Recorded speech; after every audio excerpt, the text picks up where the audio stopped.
Welcome back to MTG Grinders. My name's David. We're looking at round 2, game 2 here at the Bacchus Marsh Game Day. And I'm here with Cohen. Hello. And who took out game 1, Cohen? Tyler on the right playing red-white aggro took out the win. Leon tried to keep up but just fell short with blue-white. Right. And what's the aggressive part of Leon's deck there? Or is it purely a control? It's turn 2 Seekers with a lot of spells to trigger prowess. Sure. And we also saw a Frenzy Goblin game 1 to help push through damage. Nice. So what have we got here? Is that a Heartbeat of Spring? Embodiment of Spring. Embodiment of Spring. Which is just a 0/3 blocker because we haven't seen any green land from Leon. Seems an odd choice, but I'm sure there's a reason that he's got it in there. Can certainly block Seeker of the Way for a while. And I'm a little unsure what we've got with that one coming down. But he seems to certainly know what he's going here with, Leon. And that was a Defiant Strike. Defiant Strike. Interesting way to play it underneath till it wears off. But not a bad way to keep track of it. Sure. And he's gone up to 21 life. At least there. And we'll see what Tyler... Is it Tyler? Yep. Tyler comes out after the Seeker of the Way here. Looks to have in my opinion, the more aggressive deck from what I saw from round 1. Oh, that's very aggressive. The Titan Strength, which gives it +3, +1, and Scry 1, which will also trigger Prowess and give lifelink to the Seeker of the Way. So dealing 6 damage in total. Yes. Gaining 6. Yep. Scrying 1. Scrying 1 puts him up to 26 versus 14 and passes the turn back to Leon. Now Leon should probably untap his Spring there. He slightly adjust the life total because 21 minus 6 is actually 15. Doing the basic math there on the dice. And he comes out with a morph creature.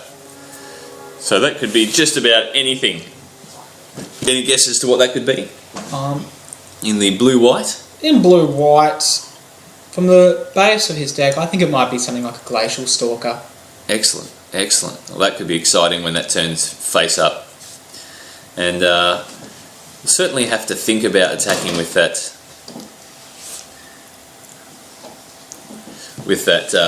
Seeker of the Way. Now, the card that we haven't been able to identify just at this point in time, we believe is Echoes of the Kin Tree, which is 1 white and 1 enchantment, and for 2 white and 1 you can bolster 1. Doesn't have the mana to use it just at this point in time. However, hopefully it'll come into play a little later in the game. Is he going to attack with the Seeker? Yes. Yep. A 0/3 block, so does he waste the spell? Yes, he does. God's Willing. Now, would have you cast that God's Willing then? No, he's done that to trade. Yep.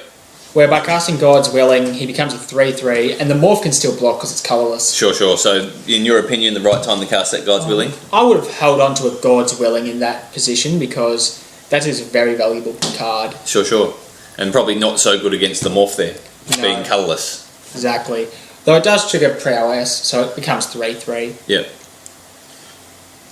So it has to be done before damage, because obviously there's no damage on the stack anymore, dang it. Unfortunately. So we've got a bit of a judge ruling here from the side, it appears. The Seeker of the Way becomes a 3/3. Pro blue. Takes out the Spring, gains 3 life. Yeah.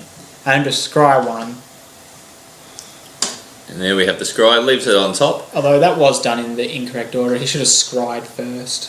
Sure. Before dealing the damage. And follows up with a... Rabble Master. Second main phase Goblin Rabble Master. You would think that would come in first main phase to get that token and maybe bluff 1 extra point through. Sure. Because there was no real threat to the Rabble Master at that point in time. No. And we've unmorphed the morph card.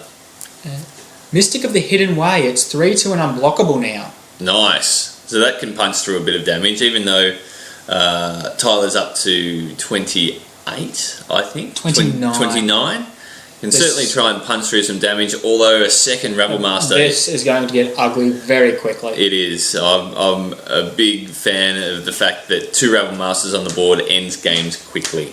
That is an understatement. Now that's... that is incorrect. 1 Rebel Master shouldn't be able to attack. It's not attacking, he's using it to stoke the flames. Correct. And the prowess trigger. Jumped the gun there, Cohen. I did. My apologies. Prowess trigger to the Seeker of the Way.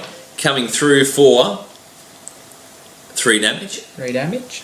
Going up to 32 and putting young Leon there down to 12. Bit of a shame, I was looking forward to that unblockable smashing through a bit of damage.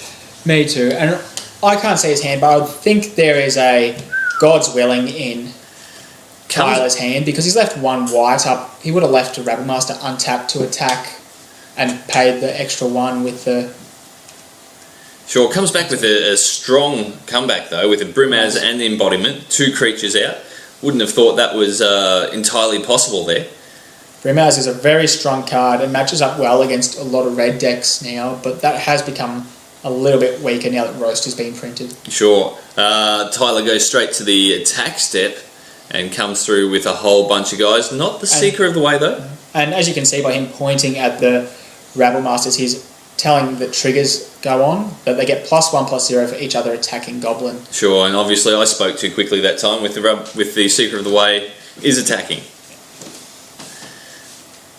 So the Goblin Rabble Masters are 6 1s, 7 1s, 7 2s, 7 2s at this point. Because Rabble Masters count towards each other. Yes.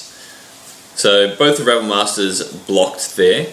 And losing 1 to the Brimaz. Yep. Seeker of the Way and 4 Goblin tokens coming through for another 6 damage. Now it looks like Leon's only on 6, so this may just end the game. Yes. I think there's an issue with the Brimaz blocking here about getting an extra token. Yep.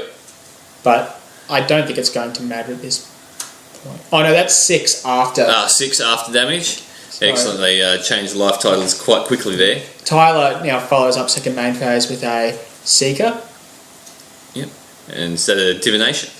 I think that's the 4 mana draw. Couldn't find what he wanted though. Extended the hand, and as I said, at the end of round 1 they do shake hands here in Bacchus Marsh, which is great to see. And we'll be back with round 3 very shortly.